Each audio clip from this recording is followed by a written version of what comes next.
siapapun muslim beriman yang sudah memasuki 10 Dzulhijjah,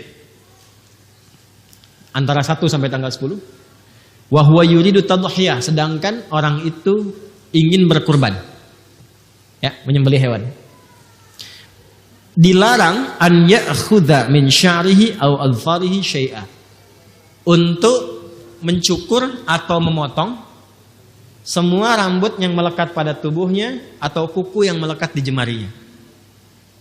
Ya, ulang ya. Ada larangan dari Nabi SAW yang sifatnya sunnah bagi setiap yang akan berkurban, yang sudah siap hewannya. Jadi bukan hewan belum siap, gitu kan? Hewan udah siap, udah kita beli, udah di atas namakan. Bismillah, udah siap tuh ya. Maka sejak itu terjadi, bisa tanggal 1, tanggal 2, tanggal 5, tanggal 7, bisa terjadi. Maka sejak itu terjadi akadnya, maka bab ini berbicara, jangan dulu sampai nanti hewan kurbannya disembelih, jangan dulu potong kuku yang melekat di semua jemarinya, baik tangan ataupun kaki, dan rambut yang melekat di tubuhnya, dari ujung kepala sampai ujung kakinya. Jelas? Sekarang kita bacakan hadisnya. Ya. Pelan-pelan. Ada tafsirnya di kalangan ibu?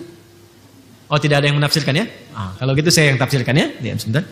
Saya dengar tadi ada yang mau tafsirkan di belakang. Bismillahirrahmanirrahim. Qala wa haddatsana Ibnu Abi Umar al-Makki, haddatsana Sufyan an Abdurrahman Ibnu Humaid Ibnu Abdurrahman Ibnu Auf, sami'a Sa'id bin al-Musayyib. Ini rawinya sampai ke Sa'id bin Musayyib radhiyallahu taala anhu, yuhadditsu an Ummi Salamah. Hadisnya dari Ummu Salamah radhiyallahu taala anha. An-nabiyya sallallahu alaihi wasallam, bahwa Nabi sallallahu alaihi wasallam pernah bersabda, qala idza dakhalatil ashru, jika sudah masuk ke awal Dzulhijjah, 10 hari pertama Dzulhijjah, wa arada ahadukum an yudhhiya, dan ada di antara kalian yang menginginkan untuk berkurban, menyembelih hewan kurban, fala yamassa min sya'rihi wa basyarihi syai'a, maka janganlah menyentuh, yang dimaksudkan jangan memotong atau mencukur rambut yang melekat di semua tubuhnya, bukan bulu ya, rambut ya. Kalau bulu di hewan, gitu ya, rambut ketiak bukan bulu ketiak, gitu ya, karena yang melekat pada manusia itu rambut, jelas. Yang melekat pada hewan bulu, dan juga kuku yang melekat di jemarinya, atas dan bawah. Sedikit pun, kata Nabi, jangan sentuh dulu. Qila li Sufyana, ya, disampaikan kepada Imam Sufyan Ats-Tsauri, fa inna ba'dahum la yarfa'uhu qala lakinni arfa'uhu. Baik, teruskan dulu. Ini yang dimaksudnya, apakah hewannya atau orangnya? Kan? Ada yang menafsirkan hewannya karena diharapkan jadi tunggangan di akhirat yang enggak berkurang kuku dengan bulunya. Ada yang menafsirkan demikian. Kita hormati.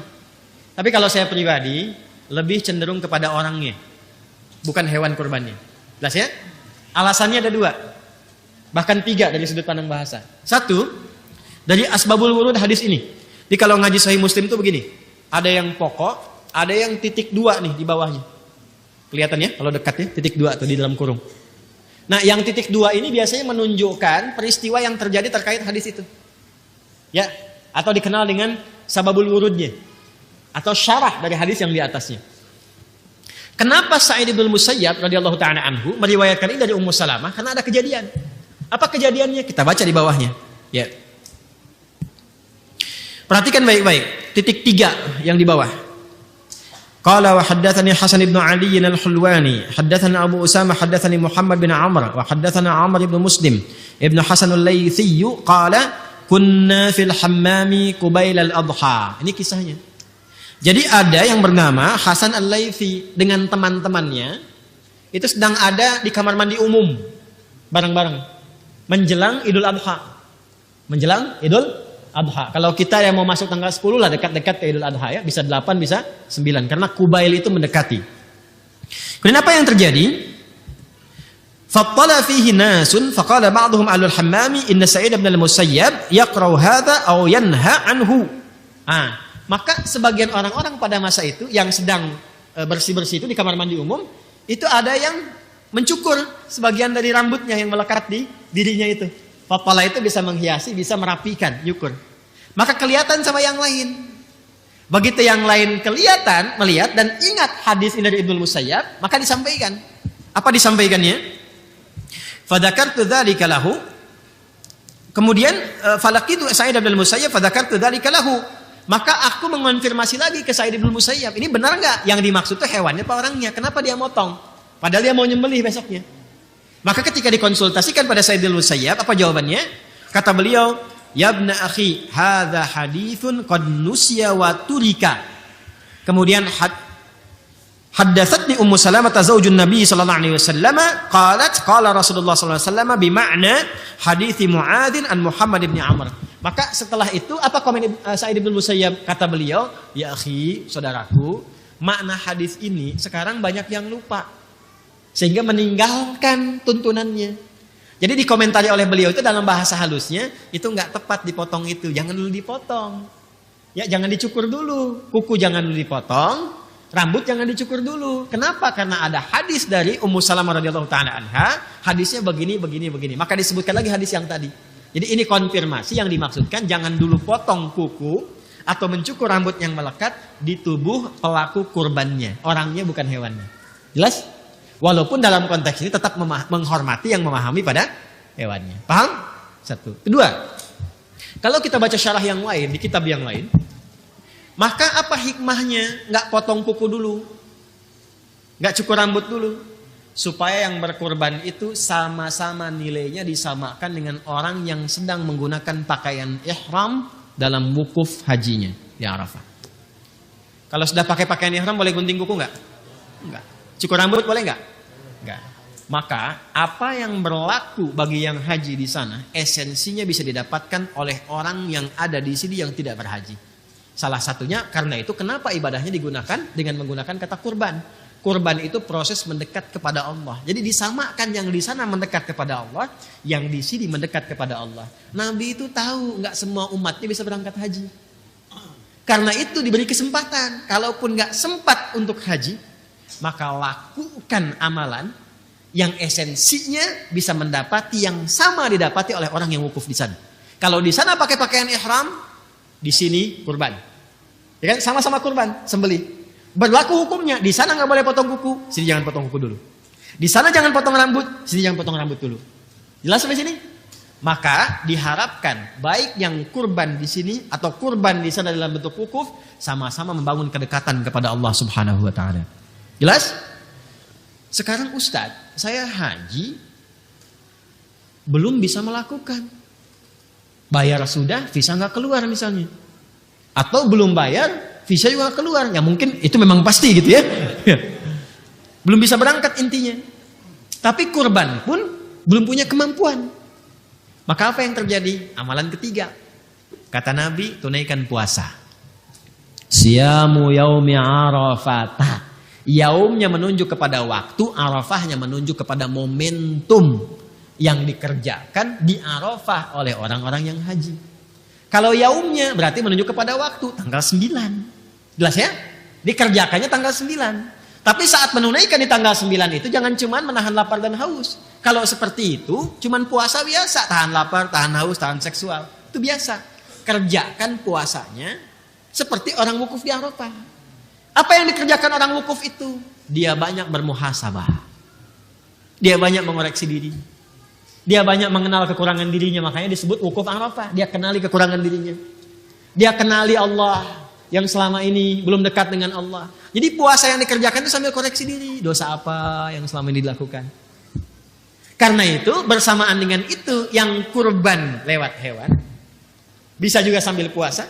Yang tidak kurban bisa puasa. Yang haji lewat wukuf. Maka puncaknya ketika selesai wukuf itu. Kan ke Muzdalifah kan? Yang haji. Dia membawa kemudian kerikil 7 buah. Untuk dilontar dalam jumrah ke Aqabah. Begitu dia melontar. Yang dilontar itu kan hasil renungannya tanggal 9. Saya ini sifat buruknya begini. Kurang baiknya begini. Kurang dekat dengan Allahnya seperti ini.